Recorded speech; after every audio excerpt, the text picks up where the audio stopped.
Welcome to the third and final installment in your roadmap to generating an additional $500,000 in e-commerce revenue this year. You've learned the formula for generating that additional income, and you know exactly what your customers are looking to receive from you in their inbox. Today, I'm going to walk you through 9 simple steps to ensure you're growing your email list at every opportunity using your email program value statement. Keep watching, I'm gonna break it down.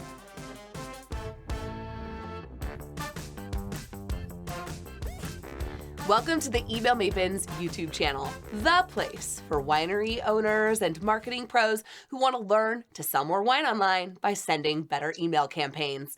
We have been on a journey together, and I've been trying to teach you a roadmap for generating an additional $500,000 in e-commerce revenue this year. So I'm not going to waste any more time talking about it. We're going to get right into the nitty-gritty. Step 1 in your 9 steps is you have email opt-in forms on your website.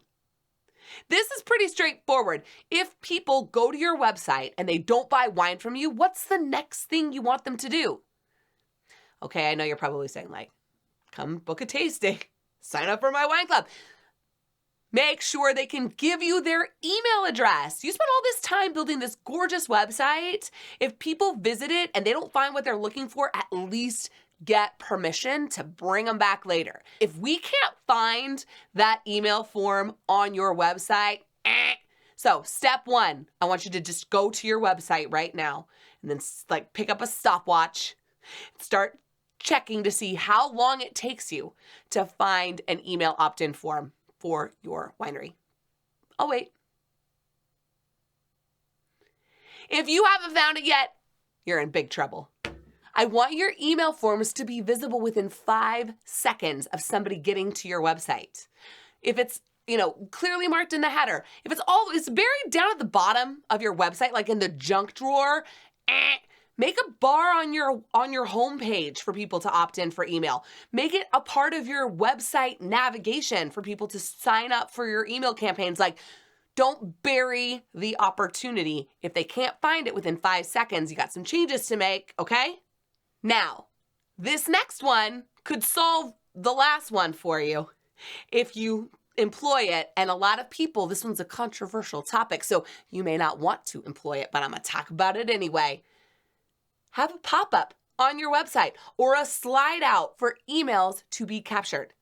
Website pop-ups, when employed correctly in like a thoughtful way, can be a great way to increase the conversion rate of people visiting your site and then opting in for your email list. So employ pop-ups or a slide out bar if it makes sense. It doesn't have to be the first thing they see. Maybe it's something they see when they click a secondary link in your website's navigation. Like, doesn't have to be like, wham, you're on my website, sign up for email. That's probably the least effective way to use a pop-up, but it's a really effective tool for growing your email list. So don't sleep on pop-ups. If you aren't getting a ton of email addresses from your website, a pop-up could be your solution. Here's a doozy. Do you have an opt-in form in more than one place on your website? You could have email in your header navigation and then an email opt-in box in your website footer. That's 2 places. Or you could have a pop-up box and a banner on your homepage. That's 2 places. You could even be thinking about ways to encourage people to opt in from your emails from secondary blog content, recipe pairing pages, your online store, your club sales page, like lots of places on your website. Can people opt in for an email in as many of them as possible? Go for at least 2, and then you can check this box. Let's shift gears from your website and start talking a little bit more about the list growth opportunities in your physical location. We shared in the previous video some somewhat dismal statistics that 1 in 4 customers are asked for email addresses when they visit your tasting room. We got to change these numbers because of those people, 24% later go on to place an order online. We're talking about growing online sales. Get people to opt in from the tasting room. The reason that this isn't happening is that your tasting room staff doesn't know how to ask. But we solved that in the last video with the email program value statement. So this step is simple. You're going to take your email program value statement and turn it into a script for in-person interactions. Just reading the exact words of your email program value statement might not flow that naturally when it's delivered with someone's mouth whole. So that's why a script is really important. And then the next piece of this is actually practicing the script with your team so that they can really deliver it in an authentic way. Not only is the delivery of the script important, but the timing of when it's presented also matters. So you got to get a script. You got to coach and train your team to use the script. But to really put some traction into this, you have to incentivize list growth with your team.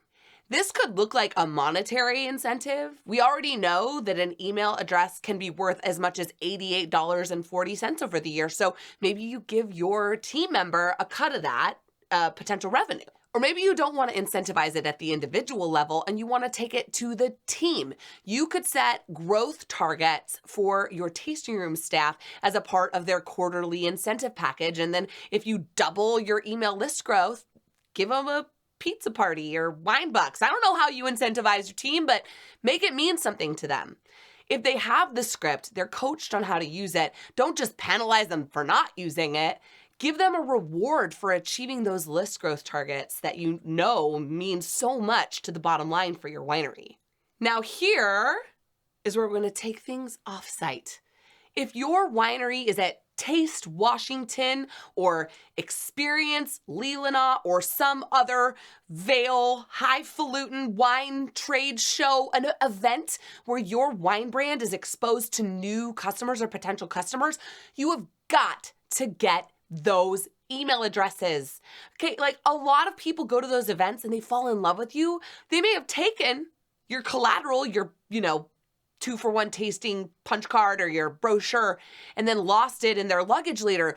You want to get email addresses right there in the moment while they're excited, while they're interacting with you. Offsite events are an often overlooked email list growth opportunity, so don't sleep on this. Come up as you're looking at your, kind of next 3 months of events that you're going to be participating in, come up with a very specific strategy for email list growth at each one, and then keep track of your results so that you feel incentivized to do it again. This is a really good way to grow your email list. Believe it or not, we've made it through 8 of the 9 ways. And this last one is very simple, but so many wineries aren't taking advantage of this opportunity. Grow your email list by talking about your email list on social media. Listen, if your winery has 10,000 followers on IG and 2,000 subscribers on your email list, your priorities are in the wrong place, my friends. There is probably some crossover between your email list subscribers and your followers on social, but social media is where conversations happen. People might discover you for the first time. Email is where people engage with you and buy. Tell your social media followers how awesome it is to be on your email list. Let them know that you don't want them to be the victims of the algorithm not letting them know about your wine release. If they're on the email list, they'll get that wine release delivered right to their inbox, baby.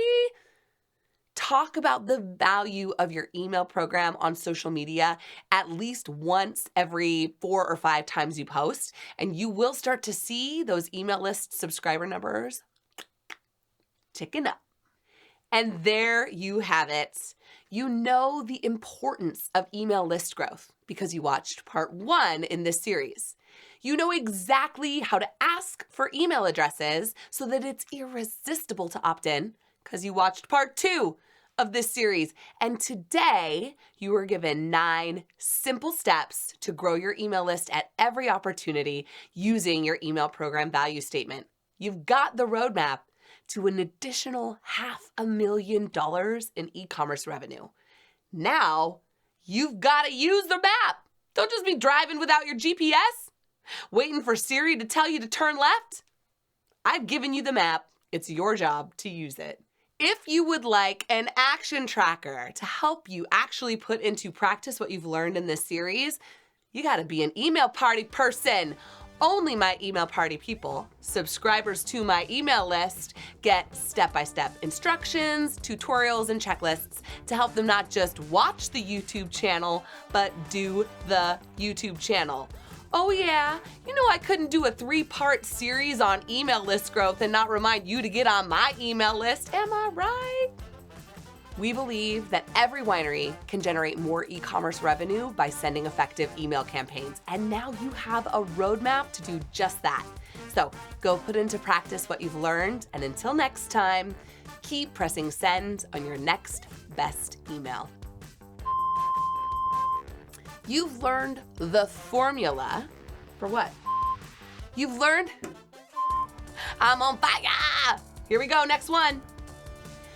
Here's a doozy. And again, if you employed the first one and the second and the third one, that there is probably a really there is likely a disconnect between, I did definitely riff there, ha ha.